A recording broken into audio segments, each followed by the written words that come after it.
Une question intéressante à laquelle je dois absolument répondre.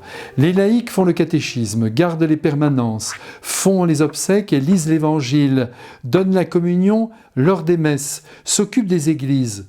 Les prêtres abandonneraient-ils leur sacerdoce ?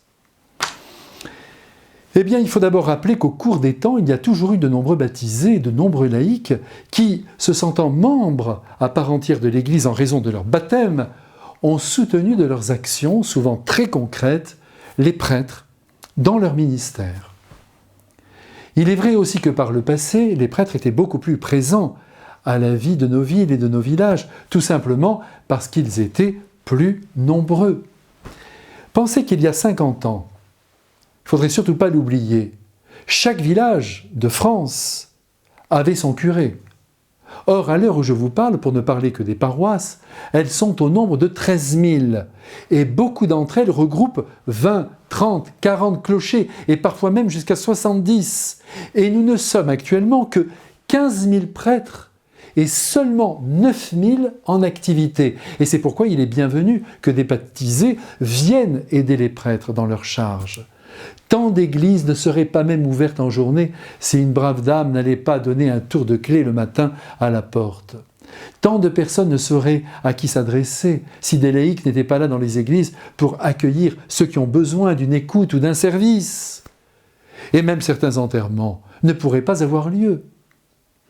Ceci dit, il faut rappeler tout de suite que la première mission des baptisés ne consiste pas à aider les prêtres dans le temple, à se substituer aux prêtres, pire, à jouer les prêtres, mais bien plutôt à imprégner d'évangile le cœur et l'esprit de leurs amis, de leurs collègues de travail, en un mot, de leurs relations. Quant au prêtre, lui, il a reçu la charge d'enseigner, de sanctifier et de gouverner le peuple chrétien qui lui a été confié, et d'aller aussi comme un apôtre se mêler à des milieux de vie où la foi n'est pas encore implantée. Actuellement, il faut le redire, il n'y a que 4% de la population française qui participe à l'Eucharistie, et au Québec, il en est à peu près de même. Donc, 96% de petites brebis sont en dehors du bercail, et elles causent, j'en suis sûr, bien du souci au Christ, qui les aime éperdument. Aussi, j'espère que tous les prêtres, en songeant à ces foules sans berger, poussent leurs fidèles à aller en plein vent dans le monde, plutôt que de les garder rivés à l'organisation interne de leur pastorale.